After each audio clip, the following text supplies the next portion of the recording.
Copa আমেরিকায় টানা 2 জয় নিয়ে শেষ 8 নিশ্চিত করেছে আর্জেন্টিনা। গ্রুপ পর্বে নিজেদের দ্বিতীয় ম্যাচে চিলিকে 1-0 গোলে পরাজিত করে কোয়ার্টার ফাইনাল নিশ্চিত করে তিনবারের বিশ্ব চ্যাম্পিয়নরা। তবে চিলির বিপক্ষে আর্জেন্টিনার এই জয়টিকে নিয়ে শুরু হয়েছে বিতর্ক। প্রশ্নবিদ্ধ হচ্ছে শেষ মুহূর্তে আর্জেন্টিনার দেওয়া গোলটি। চিলির বিপক্ষে এদিন একের পর এক আক্রমণ চালালেও গোল মুখে গিয়ে বারবার ব্যর্থ হয়েছে আলবিসেলেস্তারা। চিলির গোল মুখে 22টি শট নিয়েছে লিওনেল মেসিরা, যার 9টিই ছিল লক্ষ্য বরাবর।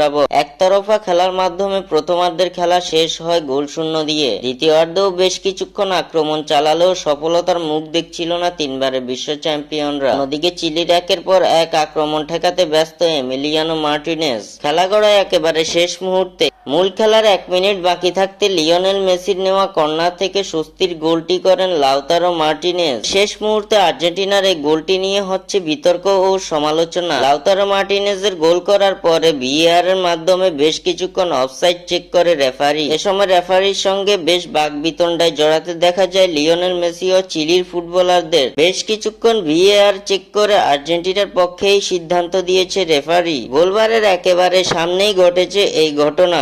ভিএআর এ দেখা গেছে যে সময় লাউতারো মার্টিনেজ বলটি জালে প্রবেশ করিয়েছেন, ঠিক সে সময় চিলির এক ফুটবলারের পায়ের কিছু অংশ আর্জেন্টিনার খেলোয়াড়দের পেছনে। তাই গোলটি অফসাইড হয়েছে কিনা তা নিয়ে সামাজিক যোগাযোগ মাধ্যমে চলছে তোলপাড়। মূলত ব্রাজিল ভক্তদের দাবি আর্জেন্টিনাকে সাহায্য করেছে রেফারি, অফসাইড থেকে গোল করে জিতেছে আর্জেন্টিনা, এমনটাই দাবি করছে ব্রাজিল ভক্ত সমর্থকেরা।